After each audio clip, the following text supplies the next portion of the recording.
channel where real people share the moments that shape them. From unexpected twists and life-changing lessons to heartwarming memories and hard-earned wisdom, every story is a chance to see the world through someone else's eyes. I'm glad you're here. Let's dive into today's tale. Hey buddies, so thrilled you're all here with me today. I came across this wild story on the web the other day, and man, I couldn't wait to share it with you all. It's all about this ambitious dancer chasing her big dream of joining an elite cheer squad, but things get messy when she asks a close pal for some advice.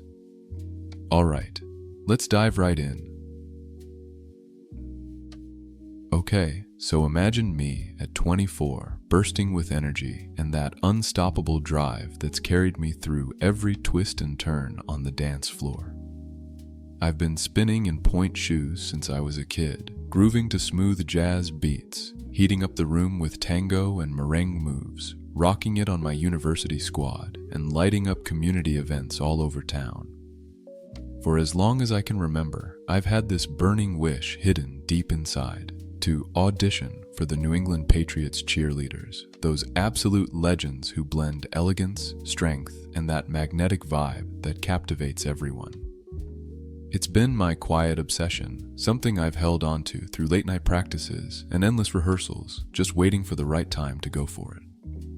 Now, with tryouts coming up in a few months, I finally decided to throw my hat in the ring, no holding back.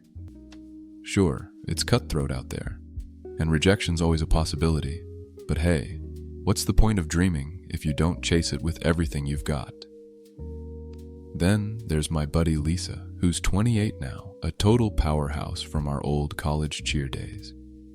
She was this incredible acrobat, flipping and tumbling like gravity didn't apply to her, and she even slayed in beauty contests, strutting with that natural poise that turned heads everywhere. But life threw her a brutal curveball, a nasty shoulder injury that hit her out of nowhere during a routine, shattering her performing career in an instant.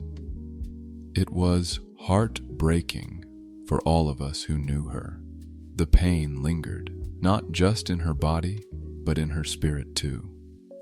Still, Lisa had this golden network. Her aunt had actually been a New England Patriots cheerleader back in the day, so she had all these insider scoops that could really open doors. I always looked up to her expertise, so I figured, why not reach out? We hopped on a video chat, and I spilled my guts about my audition plans. I showed her some of my sequences, my footwork, the way I hit those turns, and begged for pointers on sharpening my form, nailing the rhythm, syncing up perfectly, and mastering those expressive faces that pull the audience right in. Show me where I can improve, I said, my excitement bubbling over like champagne. Things started off great. She dished out some solid tips that felt like pure treasure, stuff I could really build on. But then, out of the blue, the vibe shifted like a dark cloud rolling in fast. Her words turned icy, slicing through the air. "Look, you're decent enough in the looks department," she said, with this edge that caught me off guard, but not quite up to par for the New England Patriots cheerleaders. They're super toned and have that height advantage. Shedding some weight might help a bit, but it won't fix your stature or boost your appeal. I sat there, stunned, my pulse racing like I'd just sprinted a mile. What? I'd only wanted dance critiques, not this raw tear down of how I looked. I pushed for more, my voice barely above a whisper. What exactly do you mean by that? And she piled on, no mercy. These girls are top-tier performers, oozing that irresistible stage presence. I'm not convinced that's in your wheelhouse. The whole call went thick with awkwardness, like the oxygen had been sucked out. It hurt more than any sprain or bruise I'd ever gotten mid-routine. That came out really rough, I stammered, trying to steady myself. But she just brushed it aside, like it was no big deal. I'm keeping it real here. You wanted honesty, so you don't end up wasting effort. My head was spinning. I felt stripped bare. my big dream suddenly seeming so vulnerable after this gut punch from someone I trusted. I'd always admired her grit and know-how, and now this twist. I didn't sign up for insults, I fired back, my fire kicking in. I just needed guidance. She rolled her eyes, all dismissive. Oh, come on, you're overreacting. I'm trying to spare you the humiliation. That was it, the spark that ignited the whole fireworks show. Things ramped up quick, like a beat dropping in a high-energy track. My face flushed hot with a mix of fury and betrayal, and I let loose. I'd take the risk of stumbling while going after what lights me up over being bitter toward others just because I can't anymore. Those words echoed in the silence, no taking them back.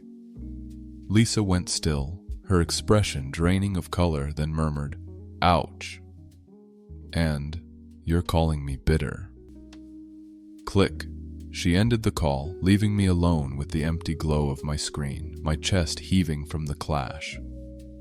But wait, the drama didn't fizzle out there. It bubbled over even more, like a kettle forgotten on the stove.